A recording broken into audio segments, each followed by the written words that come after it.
Okay guys, so the first book that I have already read this week is Nightshine, and Nightshine basically is a queer Studio Ghibli. That's what it feels like. It's just queerness all over the place. Love that aspect of it. In this book, you have a protagonist called Nothing. A lot of these people have fantastical names like The Day the Sun Broke Through the Clouds, and The Sorceress Who Eats Girls' Hearts. So they've got very like literal names. So words have power kind of in this book. And this girl named Nothing is the prince's best friend. So the prince themselves are gender fluid and in a gay romance with their big Hulk of a man bodyguard.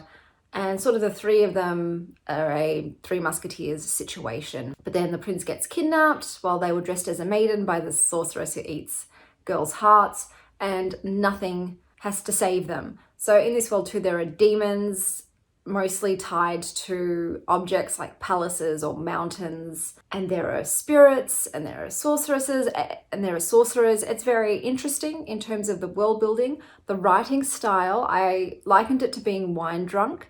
It isn't easy to read. It's a little bit, I won't call it lyrical, but it's almost proverb-like. You know, it kind of reminded me of words by like Lao Tzu and stuff like that. It just had this very sort of wise, obscure way of saying what's going on. Kind of like to Master Shifu in Kung Fu Panda. Like I was getting that vibe, like I was being lectured by a wise prophet, so to speak. But I didn't mind it because it was so very different to what I've been reading. So I was in the right kind of mood to read it. I think in a different mood, this book would have turned me off because of the writing style. But in this case, I was like, yes, let's have a little magical, weird ass Studio Ghibli queer romp. Like I said, the characters are interesting. I particularly liked the complex relationship between the prince and Nothing, and that kind of possessiveness that comes when you love something so much that you don't want anyone else to have a part of it. You want to hoard it like you're precious. And like I said, the power of names as well. I always love anything that's got like, you know, names hold power. I'm a sucker for that kind of trope. The romance, yeah, it was very sweet. It's definitely not a lusty book. There is no spice, but there is, you know, there is romance and it's satisfying. I didn't particularly buy the romance between the two women, because it was sort of like a pre-established romance, but one of them doesn't remember the romance, and that's just not a trope that I enjoy, the amnesia thing, especially if one person's still pining and the other one feels nothing. It ends up feeling very fast-tracked. You know, there's no slow burn for me because it's like, well, I already love you and you used to love me too, so just remember that. But yeah, it was an enjoyable time. I've given it 3.5 stars. I did enjoy it overall. Like I said, it was unique and quirky enough for me to not feel like I was reading the same thing over and over again. And it was quite memorable. And there are water dragons and there are unicorns. You know, it's got enough. It's a very magical time. So I've started off this week a lot better on a 3.5 star. That was a much more enjoyable beginning, so I'm pleased with that. I don't know what I'm going to read next. I do have to pick up some books at the library, so I might try and fit them into the readathon prompt. I don't know. I am going on a date today, but I'm not really dating this person for myself. I'm going to suss them out for my best friend. And I know you're thinking, what the heck, Chanel? Hear me out.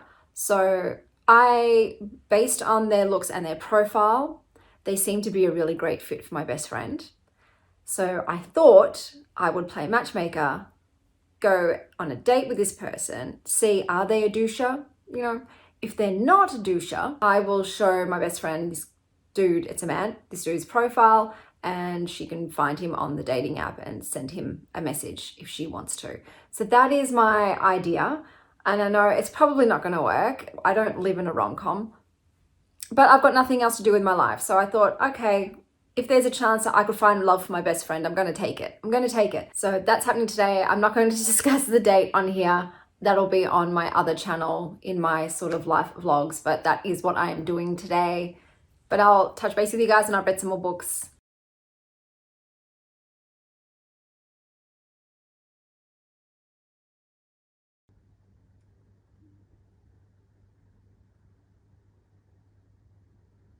Hey guys, so I have finished reading After the Forest and I really enjoyed this one. So I've given it 4.5 stars, It is basically a retelling of Hansel and Gretel and Snow White, Rose Red, but kind of mash it with Slewfoot, but less violence and more romance. So that's the kind of energy of the book. It was very atmospheric, set in almost like a Schwarzwald kind of forest and village, heavy on the witch hunting kind of energy as well. So that was always that threat in the air. And the main character, she was fantastic. I liked her sense of agency. She was obviously battling temptation to kind of be seduced by the dark, to be able to wield power. But then obviously that comes at a sacrifice. And for her, she didn't believe that it was worth sacrificing herself for to gain that power. So she tried to find other ways of reclaiming her sovereignty. There was a romance. It was very quiet, very sweet. There's not much spice in this. It's a very sort of fade to black kind of deal. I would have loved a bit more. If this was spicy as well, it would definitely be in a 4.75. It's not quite a 5 because it is a bit slower paced, but I just found it really lovely. It's a lot of themes too of like family, community. Like I said, you're having your power, misogyny, isolation. It was really good. And I thoroughly enjoyed it. There was also a whole bunch of other little quirky things like bitchy books and bewitching gingerbread, beastly men, and femme fatales. So I really, really enjoyed it and would recommend. So I think the next book that I'm going to read is going to fulfill the nonfiction prompt. And for that, I'm choosing Eve. So I think it's about how women's bodies have evolved over the centuries and about women in general. I haven't really read the blurb a whole lot. I find that I don't like reading blurbs. I like going in just very naive and wide-eyed and eager to read. So that is the next book that I'm going to be reading.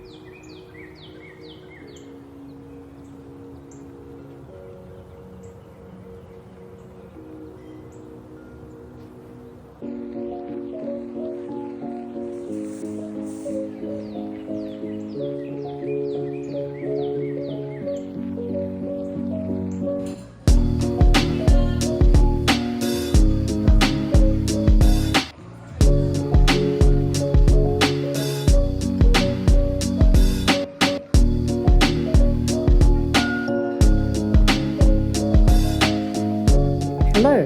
So I've just returned from going out to the cafes. Absolutely, hands down, Terra Twilight was amazing. Definitely my favorite cafe, favorite food out of all the places that I went to today. The tarts, my favorite was the pumpkin spice tart. But if you want to see me talk about them in detail, that'll be over on my other channel's vlog. But that's just a little wrap up of my little excursion out and about today. I read quite a bit of Eve. It's actually really interesting. It is very heavy on the it's a science non-fiction book. So if you've read scientific non-fiction books before, then you know what you're in for.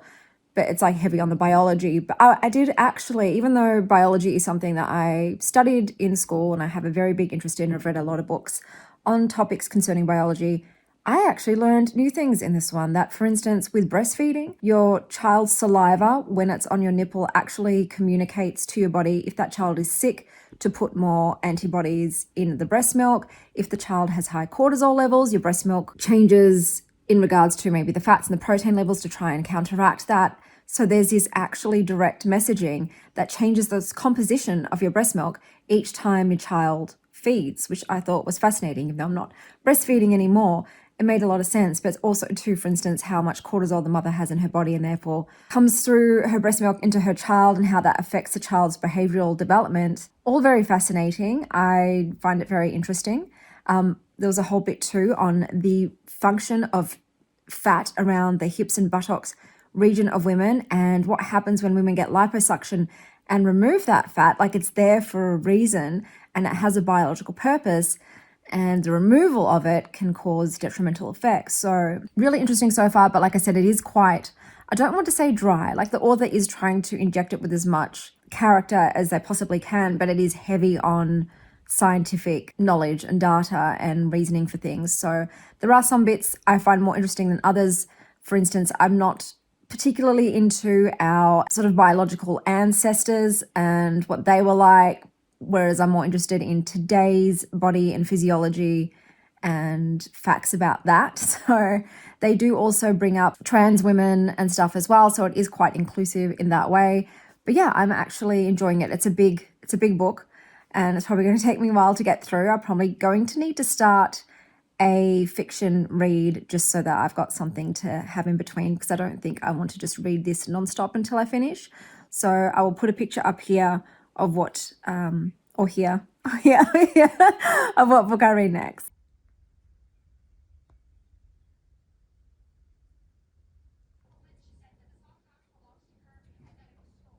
Hello guys, so I have finished reading In the Company of Witches.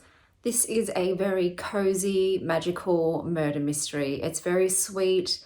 It's reminiscent of the original Sabrina the Teenage Witch. It's got those vibes because you have a woman who lives with her two aunts. All three of them are witches, and they run a B&B. The main character recently lost her husband, and she's sort of in the throes of grief. So this definitely revolves around grief, and the last chapter on it actually made me cry. I shed real tears, so, mean grief. We go way back. Dead guests, dead husbands, and death witches. There's also a dog bird, and if you read it, you'll understand that. But basically, a woman that no one really likes comes and stays at the inn and winds up murdered, and one of her aunts is framed for the murder, so it's up to her to find the real culprit. And because of her grief, she is at the moment shunning her magic. So there's this whole thing to do with a lot of healing, but this book also focuses majorly on familial relations, those that are healthy and those that are toxic. This was, like I said, a very cozy, easy to read book. It's not amazingly written, but it's fast paced and it's got a nice low stakes kind of vibe to it. And if you're expecting romance though, you're going to walk away empty-handed. There is absolutely no romance in this book. I think maybe in the second there's meant to be, but yeah, this is not about romance, it's more about lost loves. But I did enjoy it, so I gave it, I've given it 3.5 stars. I don't feel the need to continue on with the series. It was just a nice little cozy read. But I am still reading Eve. So the first chapters were about milk and the womb, so a lot on motherhood. And like I said, I did learn a lot of facts. The next bit was on perception, so the senses, eyes, sight, hearing, smell, all that kind of thing. And that one, it sort of compared women to men and how they differ with their senses. For instance, women can hear higher pitched sounds, and they believe that that correlates to the fact that a baby's whine is very high pitched. There have been a lot of comparisons between men and women, especially in terms of the medical industry, and that women are very much overlooked. They're not really included in case studies and medical testing, and therefore everything that's prescribed to women is really based on its effects on men. So it is very interesting, but like I said previously, I'd say about half the book I'm really interested in, and half the book is information on things I have zero interest in. So they all start the chapters with an ancestor of human women, so maybe a marsupial who first produced milk, and then they talk about that creature, and I'm not really interested in learning about those creatures. What I'm into learning non-fiction wise, so it's a bit of a mixed bag at the moment, but like I said, it is taking a long time to get through because it is so science heavy, and I am reading through all of the endnotes, which are very interesting, but that adds just so much more reading. But I am continuing on with it. I think I'm about a third of the way through that one. I don't know if I'm going to pick up a book based on the Bloom and Readathon, or if I just want to pick up something that I'm actually interested in reading that's not on there, because I have gotten in some other books at the library. So today I'm going to my ex-sister-in-law's wedding. I will not be going to the reception, which I am very bummed about, but my youngest daughter, who was meant to be a flower girl as well, has come down ill. She's got a sore tummy. So my mother is going to watch her for the 1 to 2 hours so that I can go to the ceremony and at least see my ex-sister-in-law or my sister from another mister get married, because I do want to be there at least for some part of her day. But yeah, I'm quite high-key devastated that I'm not going to get to be part of all of the festivities, especially because a lot of my family is going to be there. Even though we're ex-family-in-laws, her family is very much integrated into mine, and even after the divorce, we still all hang out together. So, but what can you do? When your kid's sick, and I just don't feel comfortable leaving her for a long period of time. I like to be with my children when they're sick. So I will take a little bit of footage and I'll touch base with you guys later. There.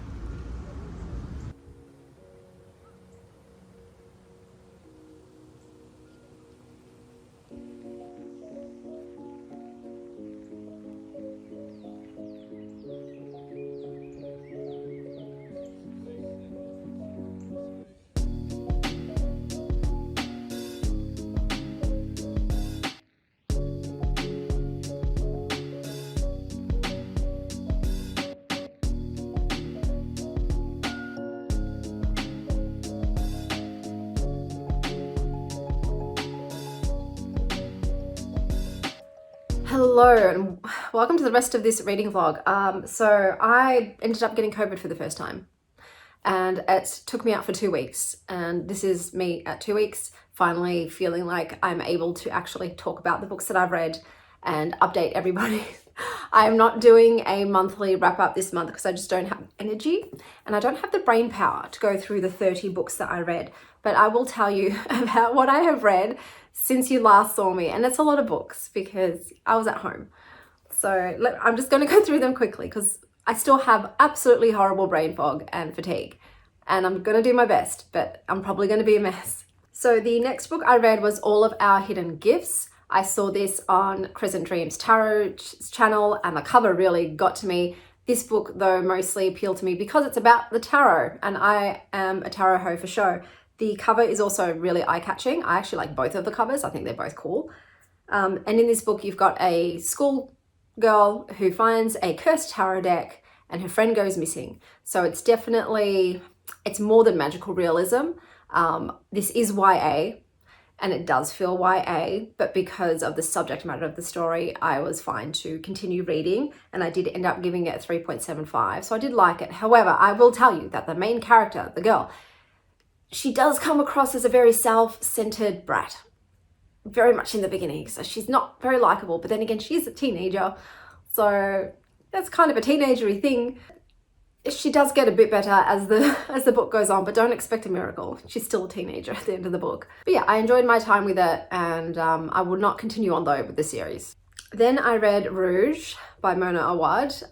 Wow, okay. So this is, I think, in the horror genre. And it's about a mother and a daughter and about vanity and the cosmetic industry in general and about mother-daughter relationships in general. And yeah, it's spooky, it's kind of creepy, but not very, it's just a bit, something's weird going on. I did enjoy it, so I did give it a 3.5 stars. So I did find it entertaining. I didn't think it was amazing. I didn't think that the twist was like super twisty, so don't go in here for like that mystery thriller component. It's not really there. That being said, at least it does answer some questions so you're not left completely unsure of what the hell just happened, like with her other book Bunny. I did enjoy my time with it overall. I then read The Lost Bookshop. So in this story you have a bookshop that sort of disappears and reappears throughout time and is sort of linked in all of these different people's lives in a particular way. It's a very slow-paced book. It's set mostly, I think, in World War II. There's a lot to do with women's rights, as in like not having them, of women being put into mental asylums by their family members or by other men in general against their will when they rightly should not be there. So it was a book that does make you kind of angry. It does, but there is a bookshop involved and I love bookshops. But yeah, I've given it a 3.5 stars. It was fine. It's a bit, I'm always like this with books that jump throughout time. I find sometimes like I'm trying to put too much logic onto them and then I have less of a fun time, but it was a 3.5 star. Then I read The Woman in Me. So this is Britney Spears' memoir and it was written by her. So don't come here for the writing, it's to hear her story. And once again, you've got another book where a woman's rights have been taken away from her by her family, male family members. It's a very sickening book. It's because it's so shocking that it not only happened in today's times, but it happened to a very famous woman and no one helped her. And the thing is, I don't understand how she doesn't have any friends that were like, hey, this doesn't sound right. This sounds like you're being abused. Let's help you out of this. Like she was in that conservatorship for over 10 years, man. And no one helped her. No one came to her aid. She didn't know how to help herself. And it's just so messed up. It's so messed up. So it was very frustrating to read. You definitely won't like Justin Timberlake after reading this, or Kevin Federline, or any of the men in her life, or her mother or her sister.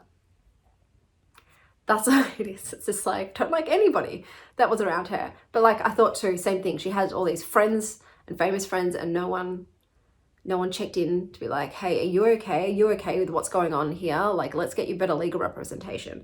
Very frustrating. I then read Blood Over Brighthaven. I did end up DNFing this. It just wasn't for me. I don't remember why. Sorry guys, like that memory is gone. I haven't written notes, but I think I just must have found it boring.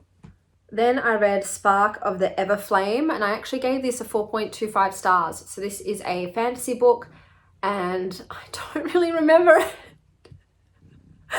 This was read whilst I had COVID, so I apologize. I'm sure I wrote something on my Goodreads. You know, like if in doubt, go there. There'll be some little summation of what I thought of it. I think my biggest issue with it was though that there is a love triangle. And I'm just not a fan of anybody that's already starting out in a relationship and then also like somebody else, because then I read the second in the series, Glow of the Everflame, and I gave that 3 stars, and I believe that was the big issue. I was like, this girl can't make up her mind. I remember feeling something of that vein. She was playing both sides, and this is like, you can't actually play both sides. You can't give the rebels this information that they're going to use to kill the royal family, and then when they do that, you're like, oh my god, I didn't want anyone to be hurt or killed. But it's like, but that was the intention when you gave us the information that we were going to go and kill them. So it's just like, woman, pick a side. You can't give away strategic information that's going to lead to deaths and then be upset about the deaths. Like, you have to commit. And I think that was my biggest issue with this, with not liking the book, is just, she's just playing both men, both sides. And I'm like, come on, dude, really? No. I got a little kitty cat on my lap. I'm giving you pats. I then read A Kiss of Iron, and I gave that 2 stars. I don't remember this one. Sorry. But yeah, like this is why I'm not doing a wrap up either. Just my brain, it's riddled with holes at the moment. With Eve, the non-fiction book I was reading, unfortunately, I had to return it to the library.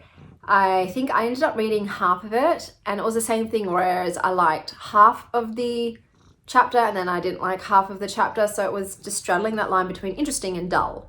And I don't feel the need to go back on the wait list to get it again. I'm quite happy just to be done with only reading half of it. The final book that I read in the month of November was The Silent Companion, or Companions, I never remember which one it is. Oh, so I given this 3 stars. This was a, I love you, but I'm filming. You're just gonna have to sit on my lap and not get pats. It was a creepy book. It is super creepy. It's not particularly clever in terms of like the reveal and the twist. Once again, this is another book where women are being like committed. They're being thought of as crazy and put into asylums, and I actually hate that subject. I don't like reading about women being put into mental asylums against their will and being abused when they are not insane. It's too aggravating for me. I get too worked up about it. And so, especially because these are fictional characters, I don't want to get that angry. But that was the case with this one. But it also includes these really creepy wooden figures. You know, there's a lot of like evil entities and witches and curses and violent, gory deaths in this one. So yeah, that was everything for the month of November. I think I did read around 30 books. I DNF'd very little this month. I pushed through for some reason. So I think my overall average rating was around 3.5 or a bit less, so not as high as I would like. I did complete the Bloomin' Readathon. Okay, she's sitting up now. You're gonna say hello? Yes, this is Bluebell. We call her Blue, sometimes Bubbles. I did finish the Bloomin' Readathon. I did manage to get bingo. So I'm very proud of myself for still managing that. But towards the end of the month, I ended up only being able just to read whatever I still had borrowed online because I couldn't get to the library physically because I was sick. So I had to deviate from the TBR that I'd set myself for the Blue Moon Readathon, as I could only get online books and I was limited to what was currently available. But that's everything for this reading vlog. Until next time, stay well, Star Child.